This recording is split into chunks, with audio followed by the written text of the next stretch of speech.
I need to tell this story while I still remember all of it. Because the scariest part isn't what he did, it's how slow he did it. So slow I didn't notice until it was almost too late. It started about 6 months ago. I was playing Roblox like I always do, just grinding an obby, minding my own business. And I got a friend request from an account called XQuietFox. No profile picture, account made the same day. I almost declined it. But the bio said, saw you in a server, you're really good. And honestly, I was a kid who didn't get a lot of compliments, so I accepted. For the first few weeks, XQuietFox was just nice, too nice. Looking back, he'd join my games, hype me up, ask me about my day. He remembered little things I said. If I mentioned I had a math test, the next day he'd ask how it went. At the time it felt good, it felt like having a real friend who actually listened. But here's the thing I didn't catch. He never talked about himself, not once. Every conversation was about me, what school I went to, what city I lived in, what my real name was. He'd slip these questions in so casually, between jokes, that I never thought twice. I told him my first name was Jordan. I told him I lived near Columbus. Small stuff. Harmless stuff. Or so I thought. Then one day I noticed something weird. His username had changed. It wasn't XQuietFox anymore. It was Jordan Plays OH. Jordan, like my name. OH, like Ohio. I asked him about it, kinda laughing it off, like, yo, why's your name like mine? And he said, I just think it's a cool name. Hope that's okay. And I said, sure. Because what else do you say? It's just a username, right? Over the next month, it got weirder. His avatar started changing piece by piece. First the hair. He bought the exact same hair as my character. Then the same shirt. Then the same face. By the end of the month, his Roblox character looked almost identical to mine. Same everything. And every time I noticed a new change, he had a reason. I just liked your style. Imitation is the best compliment. Stuff like that. I started feeling uncomfortable. But I didn't block him. And I've thought about why 100 times since. I think it's because he was so calm about everything. He never got angry. He never got pushy. He just slowly, quietly became me. And calm things don't feel like danger. That's the trick. That's how they get you. Then the messages changed. He started sending me screenshots. Screenshots of my other friends' profiles. People I played with who we'd never met. He'd say, is this your friend Alex? He seems cool. And I'd get this cold feeling like, how do you know Alex? I never introduced you. And he'd just say, I saw you two playing together, which was technically possible, but it didn't feel like watching. It felt like studying. One night I logged in and I had like 15 messages from different friends, all asking the same thing. Why are you being weird? Why'd you say that to me? Did I do something? And I'm sitting there confused because I hadn't talked to any of them that day. So I started asking what they meant. And that's when I found out. There was another account. Username, Jordan Plays OH.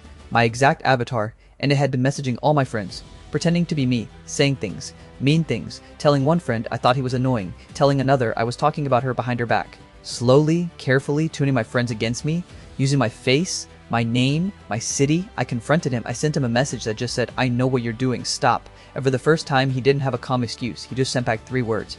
But I'm Jordan, that's it. But I'm Jordan. And something about that made my whole body go cold. I blocked him. I thought that was the end of it. I changed my username. I made my account private. I told my friends what happened, and most of them believed me once they saw the 2 accounts side by side. I figured, okay, it's over. He's just some weird person on the internet. I'll never hear from him again. I was wrong. A week later, I got a friend request from a new account. Different name.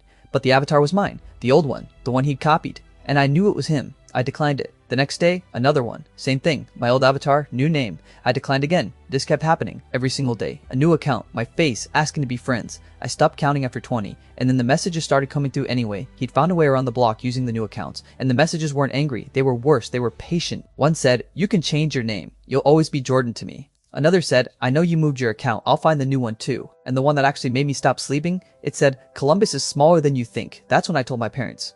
I should have told them way earlier, I know. But you don't when you're a kid. You think you can handle it. You think it'll go away. My mom looked at those messages and her face went white. We reported everything to Roblox, to the actual police. It took it seriously, took screenshots, started a report, and for a while, the account stopped. Things went quiet. I let myself believe it was finally over. 2 months of quiet. 2 whole months. I almost forgot about him. Almost. Then one afternoon, I was at the mall with 2 of my friends. Just a normal day. And I got a notification on my phone, a new message, from an account I didn't recognize. And it was a photo of me, standing in the mall, wearing the exact clothes I had on right then, taken from somewhere behind me. And under the photo, 3 words.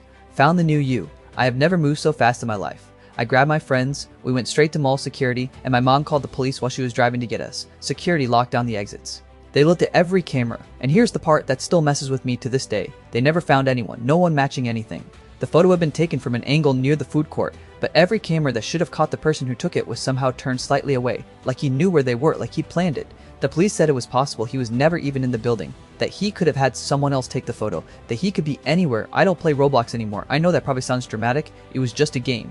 But it wasn't the game that scared me, it was how easy it was. How easily I handed pieces of myself to a stranger, one harmless question at a time. My name, my city, my friends, my face. He didn't hack anything, he didn't break any rules at the start, he just asked. And I just answered because he was nice, because he listened, because I didn't know that's exactly how it starts. It's been almost a year now. The account stopped eventually. The police case went cold, and most days I don't think about it. But every now and then I'll get a friend request from an account with no picture made that same day with a bio that says something nice. Something like, saw you around, you seem cool. And I always wonder if it's him, still patient, still waiting, still becoming someone. So if you take one thing from this story, let it be this: the dangerous ones aren't loud. They don't threaten you, they don't scare you at first. They're calm, they're kind, they listen. And by the time you realize what they really are, they already know your name, your city, and your face. Stay safe out there. Don't tell strangers who you are, no matter how nice they seem, especially when they seem nice. I'm gonna go now, but do me a favor, check your friends list tonight. Really look at it. And if you see an account you don't recognize, don't accept it. You never know who's trying to become you.